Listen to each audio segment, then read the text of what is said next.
నమస్తే sir, current పోయినుండే Sai. ఇది మొత్తం అయిపోయాక మా భార్య హాస్పిటల్ అపోలో హాస్పిటల్ ఉన్నప్పుడు ఆడికి నాకు 2.5 లక్షలు మా అక్కలు వాళ్ళు సాయం చేసింది సార్. నేనేమన్నా పైసలు సరిపోకొచ్చి 6 రోజులే పైసలు కట్టకపోతే నీ భార్య చచ్చిపోతుందిరా అని చెప్పారు హాస్పిటల్లో.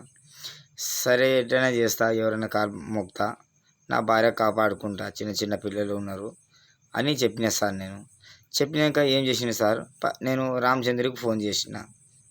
అంటే ఫోన్ లేపలేడు. ఫోన్ లేపకపోతే నా చిన్న కొడుకుకు లాయహ్కు ఇద్దరికి పంపించినాక వాళ్ళకు మాట్లాడకుండా దొబ్బేసిండు సార్. కమ్సే కమ్ సార్ 50,000 ఇవ్వాలనే కదా సార్. 2.5 లక్షలు దగ్గర పెట్టుకొని భూమి ఒక్కసారి రాసుకొని నాకు 50,000 ఇవ్వకపోతే ఏం లాభం సార్? కమ్సే కమ్ నా భార్య సావు బతుకులు ఉన్నది అంటే నాకేం గ్యారంటీ నీ భార్య దగ్గర ఉందా అని చెప్తుంది సార్. ఊరికి మొత్తం తెలుసు సార్ మా భార్య సీరియస్ ఉన్నది అని ఊరికి మొత్తం తెలుసు. వీనికి ఒక్కరికి తెలవాలంట సార్ పైసలు ఇవ్వడానికి, నా భూమి తీసుకోనికి వీనికి చెప్పాలంట, సెపరేటు మొత్తం పేపరు చూపెట్టాలంట వీనికి, అప్పుడు ఇస్తాడంట, అంతవరకు ఇవ్వాలంట. Offer గిట్లున్నా sir. ఏం చెప్పాలి సార్ వీళ్ళకు? నా భూమి తీసుకొని దారుణాలు చేసి నా చింత చెట్టు కూడా గుంటన్నర రావాలని చెప్పుకున్నాము. అగ్రిమెంట్ అదే అయింది. మళ్ళా నా భూమి తీసుకుపోయి అక్కడ వేసిండ్రు. ఇప్పుడు నాకు అక్కడ 2 గుంటలు వస్తుంది, అక్కడ 3 గుంటలు, మొత్తం 5 గుంటలు సార్ నాకు మొత్తము. మా నాయన కొన్నది 2 గుంటలు, నాకు 3 గుంటలు. అదొకటి సార్. కానీ కొద్దిగా దయ ఉండాలి కదా సార్. ఓ మనిషి చచ్చిపోతాప్పుడు సాయం చేయరా సార్? కొద్దిగా సాయం చేయరా సార్? నా భార్య చచ్చిపోతే నేను ఎంత చేసినా సార్? నా చిన్న పిల్లలు సార్, ఎంత ఆఫాయిదా అయింది సార్? మీరు అనుకోండి సార్. ఎవరైనా ఆఫాయిదా ఉన్నాడో పక్కోళ్ళు సాయం చేసి ఇంత సావుకైనా పైసలు జమ చేస్తారు సార్. నాకు ఆ ఛాన్స్ కూడా లేదు సార్. నాకు ఇటు లేస్తేనే మందులు కావాలి సార్. ఇప్పుడు నాది గిట్ల అయిపోయింది. షకిల్ ఏమన్నాడు సార్, షకిల్ డీల్ చేస్తారా, నీకు పైసలు ఇప్పిస్తారా అన్నాడు. 15 రోజుల తిరిగిన నా బండి ఆర్సీ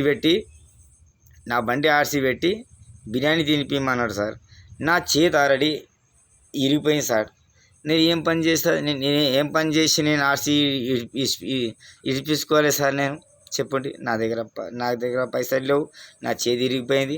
ఇక సార్ నా పంట ఇరిగిపోయింది, ముక్కు పలిగిపోయింది, నా బతుకు గిట్లున్నా సార్. మీరే చెప్పండి సార్, నేను ఆర్సీ ఎట్లా ఇరిపించుకోవాలి సార్? వీళ్ళకి బిర్యానీ నేను ఎందుకు తినిపించాలి సార్? నేను వీళ్ళకి కమిషన్ ఇస్తున్నా ఆల్రెడీ. లేకపోతే నాకు బండి బండి ఇస్తే పైసలు ఇస్తాం, అప్పుడు మీరు తీసుకోపోండి. డాగ్ వేసింది సార్. నేను భయపడి ఇంట్లో పోయి పండుకున్నాను సార్. మా పొద్దుగారు ఏమన్నాడు, ఈ లంజా కొడుకు ఇప్పిస్తా చూడరా వీడు అని షకిల్ అంటున్నాడు సార్. నేను ఏం చెప్పలేను సార్. నా చిన్న కొడుకు నా దగ్గర ఉండే, నేను ఏం చెప్పకపోతే అట్ట ఎందుకు అంటున్నావురా లంజా కొడుకు అని నేను అన్నా సార్. అన్నాక నా మీద చెప్పులు లేపాడు సార్. హోటల్ ముందర మా ఇంటి ముందర హోటల్ ఉంది, నా ముందర చెప్పులు లేపాడు సార్. చెప్పులు లేపినాక నేను ఏం చెప్పలేను. దండం చేస్తారా భయ్, వెళ్ళిపోను, నా పని చేస్తున్నావు కదా, ఆ పని చేసుకోరా భయ్, ఎందుకు కొట్లాట, వెళ్ళిపో. అప్పుడే నేను కేసు చేస్తే ఏమవుతుండే సార్? నా మీద నీకు ఏం పగ, నీకు ఏం చేసినా చెప్పు సార్. నీకేం చేసినా నేను నీతో కొట్లాడినా, ఏమైనా పెద్ద మాట అన్నానా? కావాలంటే మళ్ళీ అంటారు సార్, నీ అమ్మని దెంగ, నీ చెల్లెని దెంగ, అరే ఓ సాలేగా ఈ తరికైనా సార్.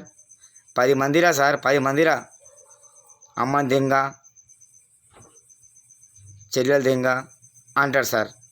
ఈ న్యాయమా సార్? మీరు చెప్పండి, నా ప్రకారం మీరు చెప్పండి.